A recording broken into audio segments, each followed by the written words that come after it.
La recherche du bien-être des populations gabonaises est ce qui meut les autorités de notre pays, en tête desquelles le président de la transition a organisé soit des formations, soit des rencontres afin de créer des opportunités à ses compatriotes. C'est ce qui peut expliquer l'organisation ces 21 et 22 mars 2024 du forum à l'Hôtel Boulevard sur le financement des industries gabonaises, dont le but n'est autre que promouvoir la croissance économique à travers l'industrie pour à terme créer ces opportunités d'emploi tant attendues par les populations. D'où parce que l'industrie, c'est notre survie. L'industrie, c'est notre émergence. L'industrie, c'est la fin de la pauvreté. On ne peut pas faire de l'industrie sans investissement, sans financement important, public et privé. C'est ici l'occasion pour les investisseurs nationaux de trouver les pistes de solutions à leurs difficultés et surtout mettre en place des stratégies qui puissent pousser haut l'industrie gabonaise. Mais cela passe par un travail d'équipe. Beaucoup d'exclusion au PME, mais je dis bien qu'en regroupement d'entrepreneurs, on a plus de force. Donc en s'alliant, en mettant donc nos finances tous ensemble, on y arrivera. Donc à ce moment, on nous fera un peu plus confiance et puis au fur et à mesure que l'on grandira, on aura donc la possibilité d'accéder à certains réseaux. C'est un forum qui a réuni du beau monde venu découvrir nombre d'opportunités que pouvait apporter cette messe des investisseurs industriels. C'est finalement ce vendredi 22 mars 2024 que les rideaux sont tombés et les nombreuses propositions qui ont été retenues seront remises au gouvernement qui devra apporter des solutions aux difficultés que rencontrent les industries gabonaises pour l'essor de ce secteur vers la félicité.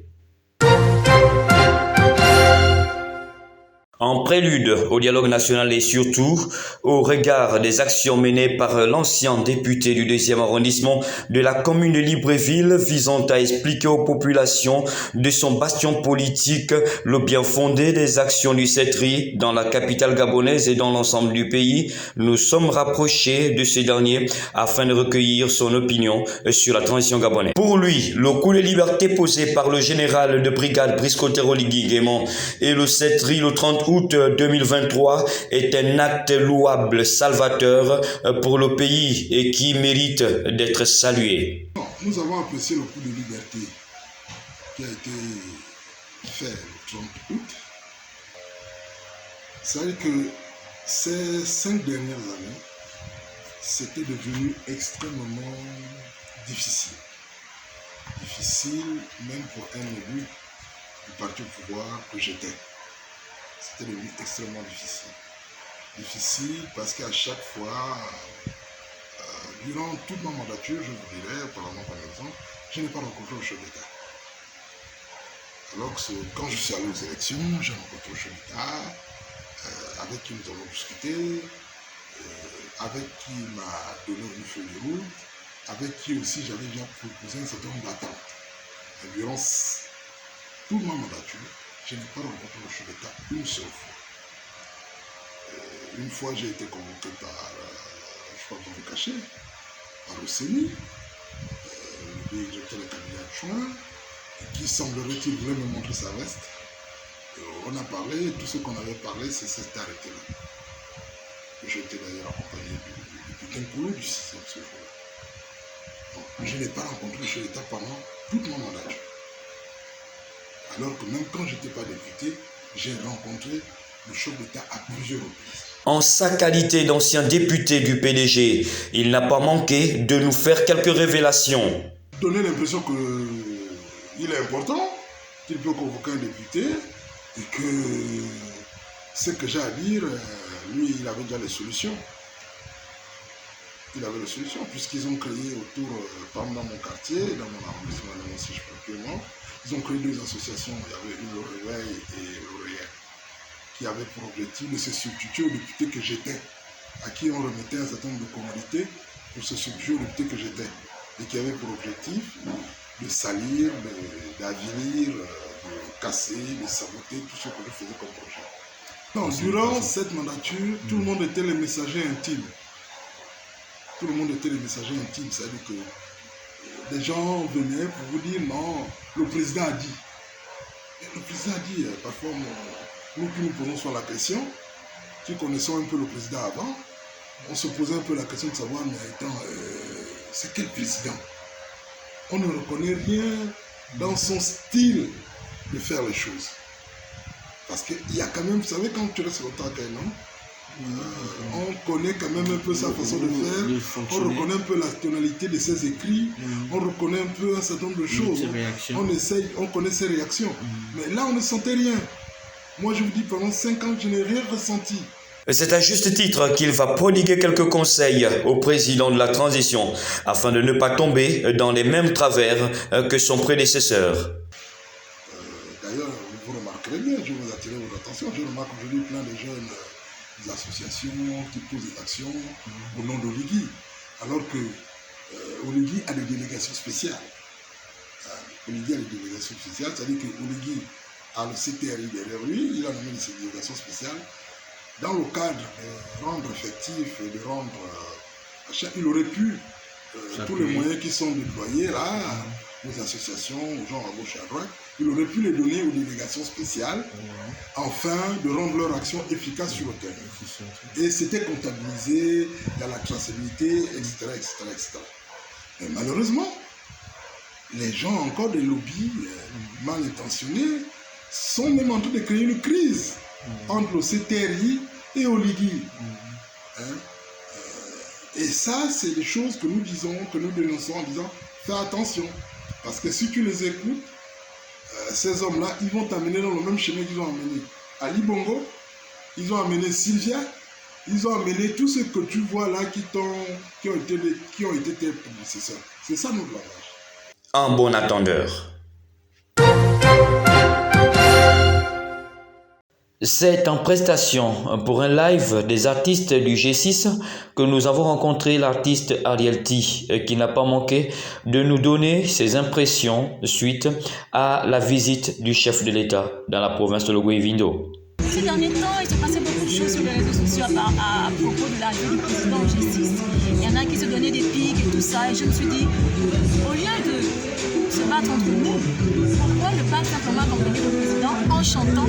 Parce qu'on n'a pas pu faire le déplacement. Donc, on a décidé, avec d'autres artistes du G6 qui sont aussi à l'Élysée, de chanter pour accompagner le président au G6. C'était l'occasion pour l'artiste d'attirer l'attention du président de la République sur les difficultés que connaissent les habitants de cette partie du pays. Nous disons un grand merci aux autorités de la transition d'avoir enfin mis les pieds chez nous pour voir les problèmes que l'on rencontre tous les jours. La route, dès qu'il pleut, c'est désordre. Ariel T n'est pas seulement une artiste musicienne, c'est aussi une actrice de la société civile, présidente d'une ONG et femme d'affaires. Alors, mon ONG, Les Petits Sourires, est là pour accompagner les personnes qui sont dans le besoin, mais pas seulement au niveau du matériel. Il y a aussi ces enfants qui souffrent, qui sont agressés par leurs parents, par d'autres enfants à l'école, et nous sommes là pour les défendre, pour faire en sorte que ce genre de comportement, pour dénoncer. Voilà, mon ONG est là pour ça. Et c'est une femme d'affaires. Et quand on fait ce genre d'organisation, il faut effectivement pouvoir gérer les hommes, gérer le matériel, gérer le budget et proposer des projets qui font avancer les choses. Ça, c'est pour moi. Ce sont donc des artistes engagés à soutenir le chef de l'État et prêts à l'accompagner partout où besoin se fera sentir, car c'est là leur contribution en soutien à la transition de notre pays qui doit être une victoire nationale. Dans leur quête des solutions contre le chômage des jeunes, les autorités gabonaises organisent des assises sur le système LMD. Le 18-19 mars à l'Institut national des sciences de gestion, INSG, sur le thème « Promouvoir l'excellence académique et l'insertion professionnelle ». C'est une messe qui réunit tous les acteurs académiques et professionnels afin de réfléchir sur ce système qui est d'une application à géométrie variable dans notre pays. C'est un honneur pour l'Institut national des sciences de gestion, un honneur à double titre, un honneur d'abriter la communauté universitaire ainsi que l'ensemble de l'écosystème qui participe à la réflexion sur l'amélioration de notre système, ainsi que les membres du gouvernement qui ont fait l'honneur à l'Institut de porter les assises du LMD en tant que campus de réception. C'est à la fois un enjeu que celui de l'amélioration de notre système éducatif à travers ces assises qui vont, durant 3 jours, essayer d'analyser notre système LMD, d'évaluer les bénéfices, mais également les manquements.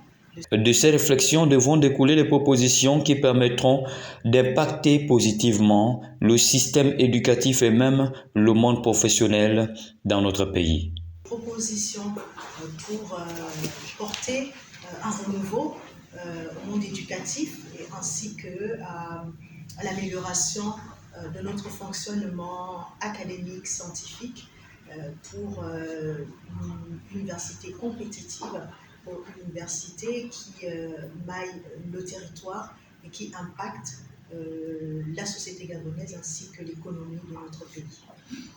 Vivement que ces assises donnent à notre jeunesse des pistes de solutions pour sortir progressivement de ce chômage qui ne présente pas une bonne image de notre pays sur l'échiquier international.